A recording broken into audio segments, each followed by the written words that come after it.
Hello mga mare! Yes.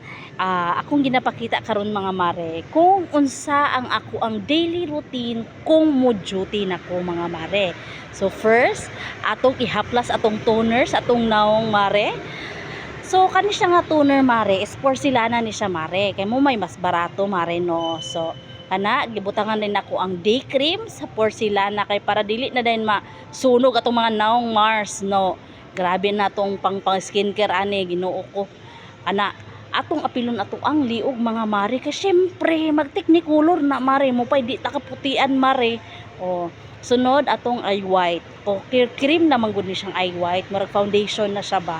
So mapalit na niyo sa Watson mare.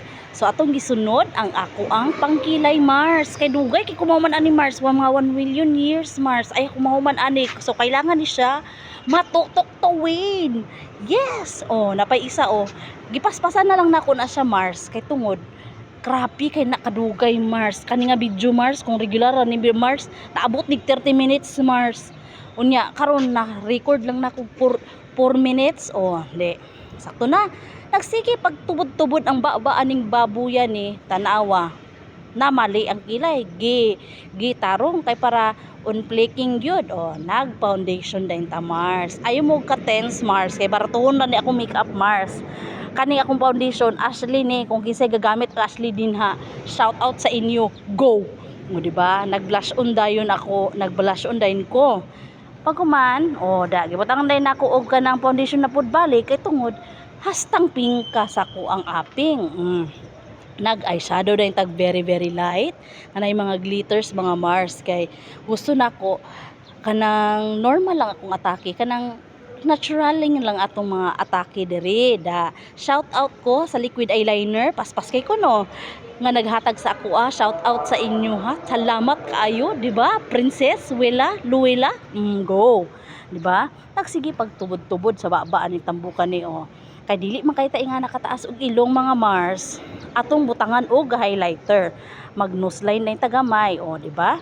Kana gihiso na ang lana sa wakwak.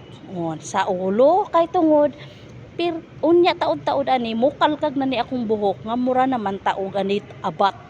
Karon gihiso ang mineral oil kana gitarong na giplastar na sa tambok.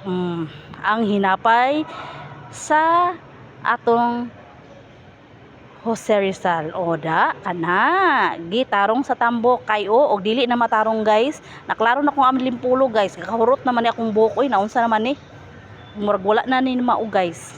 Gitarong gipaspasan ta tambok kay tungod hawoy na kay naiyahang bukton. Gitarong og hapyod. Para wala gimanggawas nga mga scalp mga guys. Di ba? Sige pagtabi-tabi napaperte na nang hawoyan na iyang bukton o sig panudlay.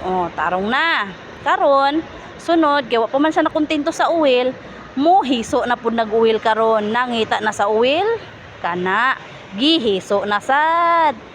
Di ba? Grabe na nakapilit guys. Wala na kanang buhok nga tindog kana perting ni Pisara. Nakalimot siya mga Mars nga wa pa man siya ng lipstick mga Mars. Sige pa siya kuan istorya. Unahon pa mangunan niyang tabi ay sa iyahang naong tanawa. Karon dili ma-tense Mars kay ato ang as I've said kaganina nga ato ang makeup baratuhon ra. May gani kay di taga allergy na ng lipstick na dayon ta. Nashock siya kay iyang amiga na abot nga opening. Kana gibalik og blush on, wa pa na kontento ang tambok, gi blush on pa. Tanawa galisngag lang ilong. Bye mga mare.